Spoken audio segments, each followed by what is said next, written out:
江姑娘，你闻闻，百年陈酿，江姑娘绝对够劲儿。对啊，徐老师，徐老师，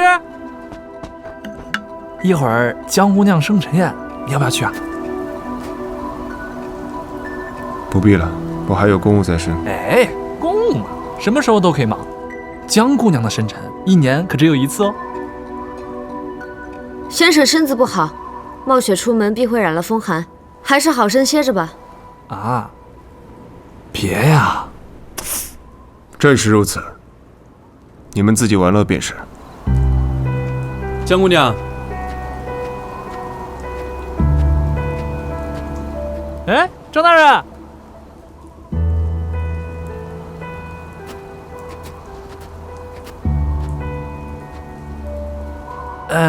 那既然如此的话，我们就先过去了。您先忙啊。哎，剑叔，关门。是。这么小的雪你还打伞，张大人够情调啊！走了，快点儿！哇！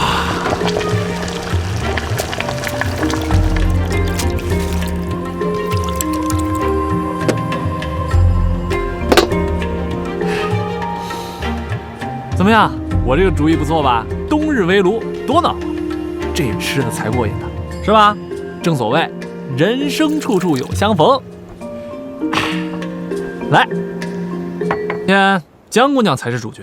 话说回来，我这个人呢，常年会在身上背一些姑娘的玩意儿，如今正好借花献佛，当做你的生辰贺礼。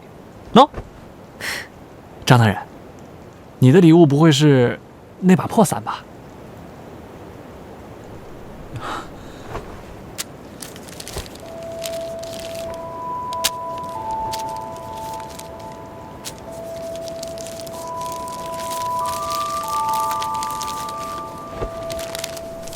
淡风良辰，顺送时宜，万般万喜常自在，岁岁朝朝伴安宁。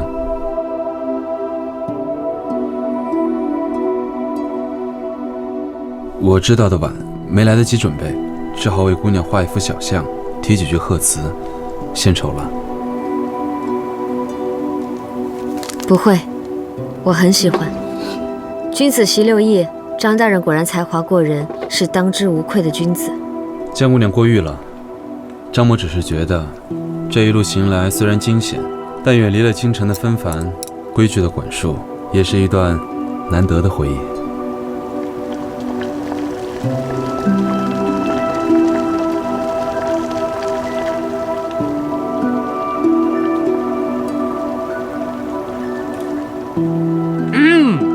好了好了，天冷，吃点热乎的，暖和暖和啊！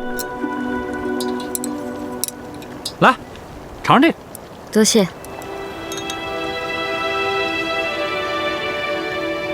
张大人有心事？没什么，就是突然想起，离京之前曾答应过我母亲，会在过年之前赶回去。每年冬日她身子都不太好，也不知道我不在家，她过得好不好。看不出张大人还是个大孝子啊，瞧着性子冷，其实是个热血男儿。好，我薛丁飞最喜欢重情重义之人了。来，张大人，我敬你一杯。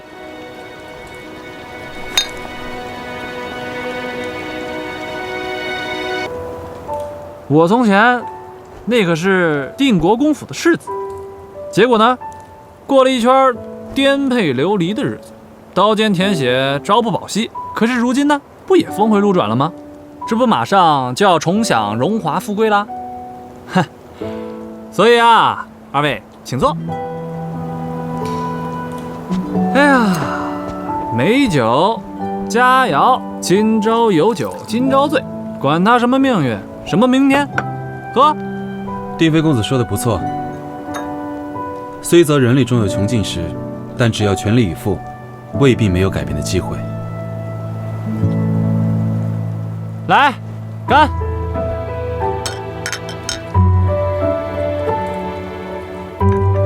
吃！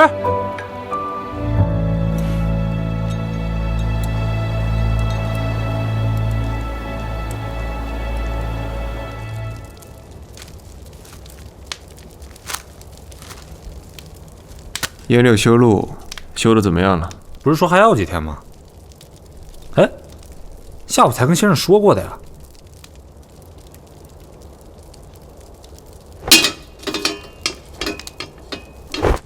把门开起来，可能太热了。啊，可您身子还没好，这雪……我让你开就开。是。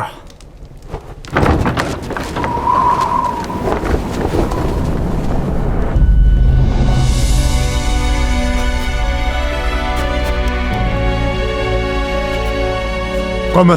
啊。